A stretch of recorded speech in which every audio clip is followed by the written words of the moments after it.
Greetings, fellow test subjects. Test subject 1337 here for Aperture Gaming. They make it. We test it. You play it. And welcome to Aperture Gaming Reviews. Now, for the majority of this year, we here at Aperture Labs have been conducting the AFAR experiment, where we've been doing reviews at a slightly faster pace than previously. Now, for this game, however, we decided to go back to the old format review because there's so much detail and information to go over for this. This game originally came out in 2004 on March 27th, and it ran until August 31st of 2012, so it had an 8-year run. Now, normally I've been posting my reviews on Sundays, and seeing as how August 31st of this year is a Sunday, I figured it'd be interesting to do the 13th anniversary of the shutdown before it got revived by the fans as the day for my review. I was a little worried about doing this, playing this game, but after NCSoft officially gave it the nod of approval, I was like, okay. Also, I'd like to point out how I'm going to include some footage of the pre-alpha build game, City of Titans. Just to show, here's what, they launched a Kickstarter 1 year after the game closed down, and it's been over a decade, and we're still wondering, is this something that's playable, or do we ask for our money back, or what's going on now? So let's see, NCSoft, City of Titans. I wonder what game I'm reviewing. If you didn't know by now, well, let's get into the review and find out together, shall we? Series. The name of the game is City of Heroes Homecoming. The original was just City of Heroes. Then it got City of Villains, then City of Heroes Rogue, and then it got a free-to-play option.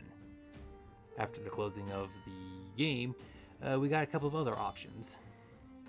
As a side note, roughly a year after the game's closure, there was a Kickstarter campaign by Missing World Media to try to make the spiritual successor. It was called The Phoenix Project, with the game called City of Titans. The campaign ran from October 1st of 2013 to November 3rd of 2013. As of this video, the game has some bare minimum playable content. Basically, you make a character and you can tour around the city, but it's still in the pre-alpha mode, with their last news update being December 21st of 2023.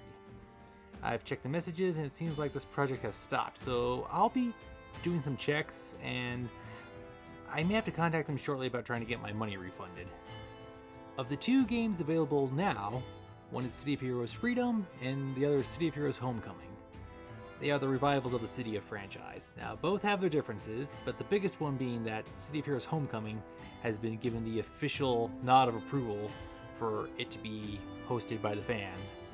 It's the official one that was authorized by the companies that made this. Team! Speaking of which, it was originally developed by Cryptic Studios, and then later on it was developed by Paragon Studios, and it was published by NCSoft. NCSoft and Paragon Studios are the ones that officially gave the approval for this game to come back. Interesting thing, in one area of City of Villains, you can actually find a little Easter egg as a nod towards Cryptic Studios' logo. But yeah, it's now being hosted by currently the game is being hosted by a private fan group. Plot. The story takes place in one of three locations, either Paragon City, Rhode Island, the Rogue Isles, or in a world, Paratoria, a mirror sort of universe. I've never quite learned how to properly pronounce the name. Anyway, we're going to focus on the main game first. After an alien invasion, Paragon City is recovering. The streets are filled with criminals and villains, and here's what, you show up as a hero to Paragon City to help fight the forces of evil. You stop arch-villains, you do story arcs, and you fight various factions, all while you carve out your own story in the game. Gameplay controls. This is a third-person game, but you can zoom in the camera to first person if you want. First, you pick your origin powers: natural, mutation, science, technology, or magic. Then you can pick your archetype. There's a whole bunch of those to choose from. And then you get to choose your primary and secondary powers. These, along with other powers, you get as you play, and can be upgraded as you level up. You then get to choose your costume, what you look like, and you can have multiple costumes to switch between as you play. The mission says what, after you get your character named and created and stuff, then you enter the city. And here's what, the game is, you get a series of missions, and these missions come from contracts, or you have to pick available missions from either a newspaper or police scanner, depending on which faction you chose. These can be zone-specific events that occur, ranging from fires to giant monster attacks, to local missions that can be combat to escort to exploration. Speaking of exploration, you can travel around to find memorial plaques and exploration badges. Other badges are earned by defeating specific numbers of villains, completing task forces, or logging out for a specific amount of time in locations to earn, quote, job experience, end quote. And that's just the tip of the iceberg. There is so much to cover there. Graphics. The graphics are around 20 years old, but some areas have gotten a few improvements. The environments have a great look, and the level of detail for making your character and some visual effects you can change for some of your powers is amazing.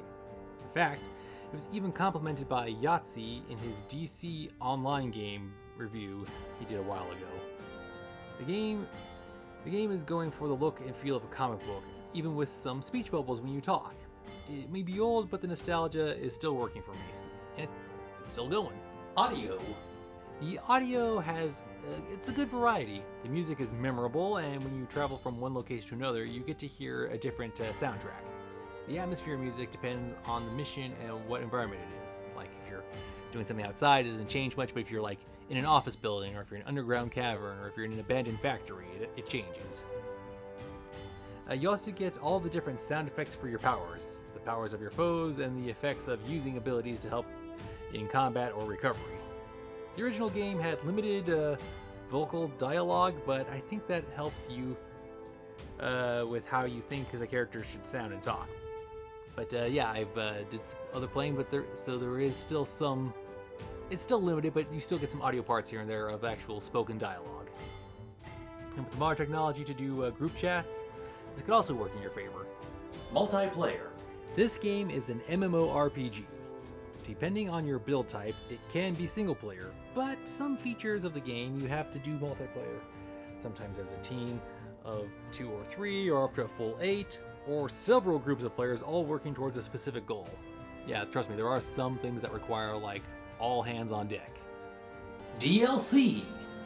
As this game was styled as a comic book, the updates were and are referred to as issues. This provided DLC, and before the shutdown, there was actually there was DLC that was provided for the game, but the actual official DLC, they had like 5 packs that were available. It included like some costumes and some powers, like there was the science pack, the magic pack, the mutant pack, the technology pack. So yeah, it was based on the 5 power origins. And then there was depending on if you defeat a certain number of villains and did some certain explanation, you could also get a special badge and or a special power in the game. So there was a variety of like in-game DLC, and then there was purchase with real-world money DLC. And like I said, the comic book, the updates were referred to as issues, and there are a couple of issues. The game has had and still has a few, and one odd thing to mention is that how Marvel had actually filed a lawsuit against this game, but that got dismissed. So I love Marvel and I love City of Heroes, and I'm just glad both are staying in their separate lanes. But there are a couple of issues. So as for the game itself, it's 20 plus years old but still going, and I'm playing on like the standard graphics, part out of nostalgia and part for unsure of how the high-end features would alter the presets on my gaming computer. Now some of the animations have issues, but it's not often, like every once in a while. Back when I first played it, sometimes the frame rate would be borderline unplayable out in the open areas, and only good inside a mission, because yeah. Now some text needs to be edited, as I found a typo, and sometimes after you saved a person, you didn't get any no text dialogue. One of the powers I was using, the audio was a little off when I used the power, but it's not too big of a notice. Lastly, when I was playing this now, I had 4 missions. 2 of them involved beating up 10 members from Group A and 1 from 10 from Group B. The other 2 involved going to specific groups' hideouts and stopping them. So, like, I'm in the hideout of Group A, and after I beat up 10 of their members, it officially registered that I completed that. So I got 2 birds with 1 stone at the same time. But then I went to Hideout B and beat up around 10 members of Group B, but it wasn't registering, so sometimes it didn't register. So, little issue there, but hopefully it can be fixed. Now, one thing about when the game, before it shut down, whenever it got a major update, everyone always flocked to get on the game so they could get to the missions and the costume pieces and see what was new. It was all this new content, and that would cause a lot of lag. While I'm not going to pretend that these and other issues don't/didn't exist then/now, I think a few factors have improved over the last 20 years. I even made sure to play this on a gaming-specific PC this time, and I think that helped. So yeah, there's a few problems, but nothing game-breaking. If there is any issues, I'm pretty sure can be addressed in the chat and forum area. Hopefully with the same level of feedback, both on the forums of here like they did with the other game, which I will cover in just a second. Buy, rent, or pass. While it is a free-to-play game, every month they have a place to donate online if you can. Now, here's what. I highly recommend that you do give this title a play. It was a tough game when I played it the first time, back when it originally came out. But the updates, they just kept giving. The dev team heard what we wanted and they gave it to us. Like, here's what. When the game first came out, they couldn't do capes because they had limited technical expertise and experience with that. But they put in the work and we wanted capes, we got capes. After that, we wanted trench coats, we got it. We wanted wings, we got that. Like, they responded. They listened to us and they gave us back. In fact, we even got some badges. We even got a badge based on a funny discussion/story that was happening in the forum section. So, so the old dev team, they did listen and they heard the feedback and they worked on the game and it worked. And now, the current group that hosts the game, they also have an area on the forums to discuss, and they have an area for ideas and feedback. And you know what? I think I'm going to, maybe cobble together some ideas and some suggestions and see if they'll take them. It'd be pretty cool to see something I suggested in the game. But the main thing is like, while it's a free-to-play title, you can donate if you want to. If you can, I think that'd be pretty cool. But yeah, I say that this game, while it's free-to-play, it is a definite buy. It is worth your time. Definitely get it. Overall score. Here's what. Like I've said, City of Heroes came out 7 months before World of Warcraft. They both came out the same year, and Warcraft is still going, and it's glad to see that City of Heroes was able to make the rebound with Homecoming. Now, here's what. Obviously, this game, it was my first MMORPG, and it was so important to me that I went back to making a full-length review of it instead of just the afar format for this.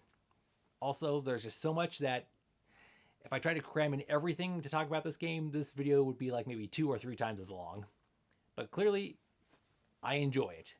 So we here at Aperture Games, for Aperture Gaming Reviews, we are proud to give City of Heroes Homecoming a solid 10 out of 10. Yes, I do acknowledge that there are some issues with it here and there, both its predecessor and currently, but hey, the game is a little over 20 years old, so obviously I have a dedicated gaming PC now, so some stuff has been fixed, and who knows, maybe I could make a comment on the forums and it could be fixed, or maybe I could say, hey, I would like to see this added in the game, and it'd be so cool if it was added. If you're a fan, if you played the game originally, this is your chance to get back into it. Did you have a character you made and wanted to try something different? Well, now's your chance. Like I said, it's free to play, and if you want to donate, or if you can donate, that would be awesome. As for City of Titans, well, like I said, it's been over a decade, and we still don't even have a game. You can make a character, you can tour the city, and maybe do 1 or 2 fight actions, but it's not a game. I'm debating on whether to be patient or some more, or if I should finally ask for my refund. Who knows? Well, thank you very much for sticking with me for so long for this review. This was a great game for me to play, and I'm glad I got the chance to share it now, because I couldn't share it at the time when it first came out.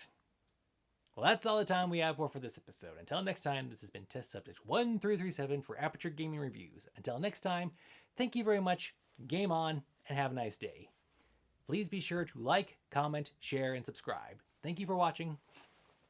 I look forward to sharing another game review with you in the future.